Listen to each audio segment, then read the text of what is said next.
என்னம்மா சாப்பாடு? இந்த பார்க்கலாம் வாங்க. பாசிப்பருப்பு புடலங்காய் போட்டு கூட்டு, கொஞ்சமாக தேங்காய் அரைச்சி ஊற்றிருக்கேன். டேஸ்ட்டு நல்லாயிருக்கும்.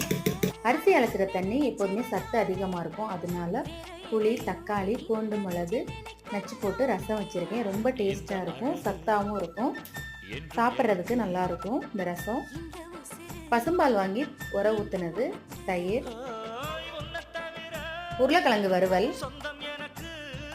இந்த ரசத்துக்கு ஒரு உருளைக்கிழங்கு வறுவல் நல்ல டேஸ்ட்டாக இருக்கும். சுட சுட வடித்த சாதம். சாப்பாடு ரெடியாக இருக்குது. காலையில் டிஃபனுக்கு இட்லி நல்லா சாஃப்டாக வந்துருந்துச்சு. ரேசரிசியில் செஞ்ச இட்லி தான்.